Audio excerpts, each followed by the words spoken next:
Silky Gomboy saw. I've had this now for I think about a year and a half. I'm not sponsored by Silky, bought this with my own money, no affiliation with them. All of the specifications for this saw will be in the link below. So I'm not going to do any cutting tests or anything like it, I'm just going to tell you what I think about the saw after using it. I do rate it, it is a pretty good saw. Before this saw, I used to use, the vast majority of the saws like this that I used to use were cheap pieces of crap, really. They were garden centre saws and things like that. I would buy those saws that look like this, but they would be from Walmart or whatever, and they're really just designed for sort of pruning your rose bushes or whatever. And they did actually all, you know, meet a function. They all worked in the sense that I could use them like a saw. And I always kind of thought it was a little bit stupid that you've got people going out there paying a lot of money for Laplanders, Baco Laplander saws and things like that, or Silkies, when, you know, for a fraction of the price you could buy one from a garden centre. But the truth is, when it comes to things like cutting implements and saws in particular, you do really kind of get what you pay for. So I moved away from the cheap garden centre saws a good few years ago, and I got myself a Baco Laplander, and I used that for about a year, and I lost it actually. Completely my own fault, but I just, you know, I left it behind somewhere. I actually know exactly where I left it, but I was so far away from where I was that there was no there was no reason for me to ever go back and get it, and so it was purely carelessness.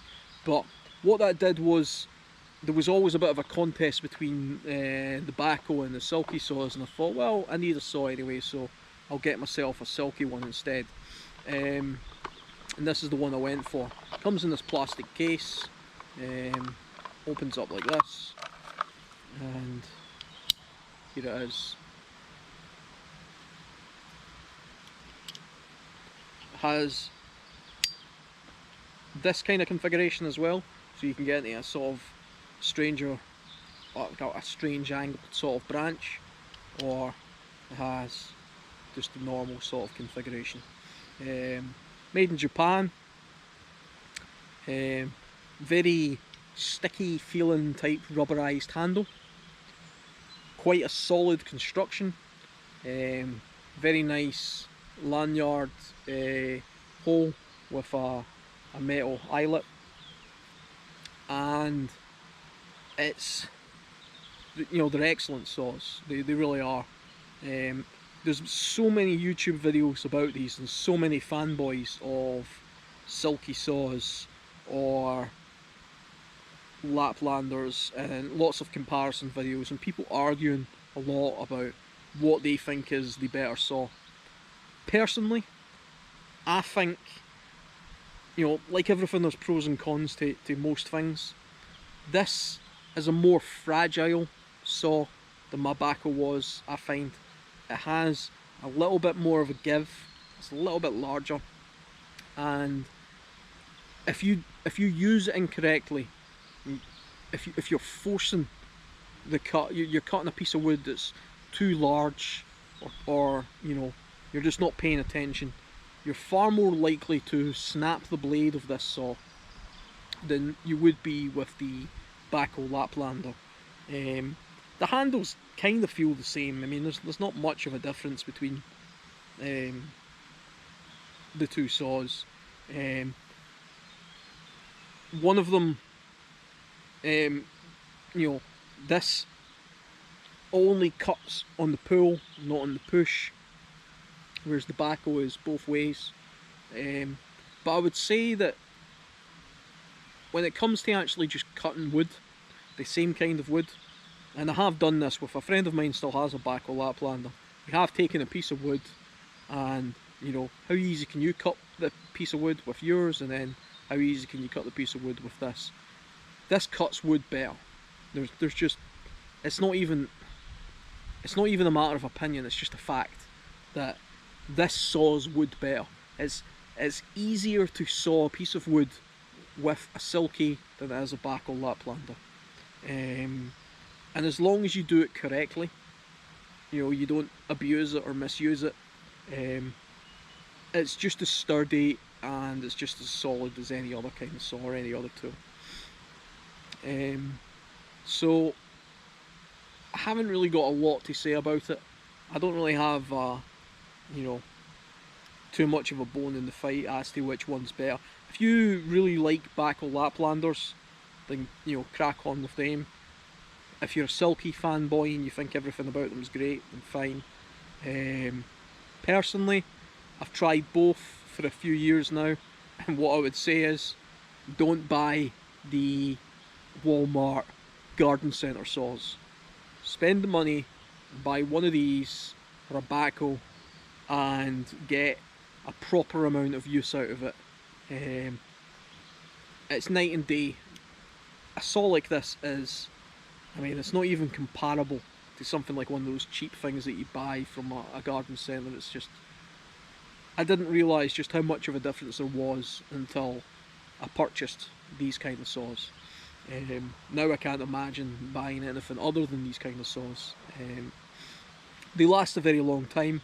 I do tend to use this more than I use my knife or axe. It tends to become more of a more practical tool when it comes to harvesting wood and campsites and so on. So you get a lot of use out of them. And this one is, it's the only one of this brand that I've owned. I don't really see a need to upgrade it in any way. It's the right size for me. It does the job well. The blade is replaceable. It's quite easy to replace the blade. There may come a time where I either damage this blade or it becomes sort of dull. I wouldn't bother trying to sharpen it. They last so long. The teeth on these blades are heat treated so that they last God knows how many years, but it's a lot. When this gets to a point where I need to buy a new blade, I'll probably just buy, I don't know if I'll buy a new blade or just buy a new saw. I'd probably just buy the new blade if they haven't done anything with the saw. It's just a handle, so they're not likely to do very much with it. So in all likeliness, unless there's not much of a price difference, I'll replace the blade at some point, but there's no real give. I've never felt as if this is going to fail on me in any way. It's never given me any kind of problems or cause for concern. I've got it wet and just wiped it down. It's never rusted or anything. It's very easy to use. It's quite compact. I actually quite like the container that it comes in. I don't mind it at all. I do tend to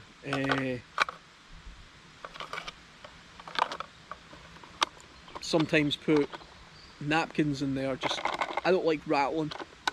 Rattling annoys me, but I don't keep this on my hip or anything like that. I always keep it in the side pouches of my pack. So for me, this is the perfect saw. I would say it was better than the Backel Laplander in the sense that if I lost this one, having owned both, I'd buy another one of these before I would buy the Backel. But there isn't any other saw, as far as I'm aware, in the world that rivals this at the moment. So if you're looking for a saw like this, you're not going to get a better one than this. And if there is a better one than this, I'd be really interested to hear about it. But I doubt it.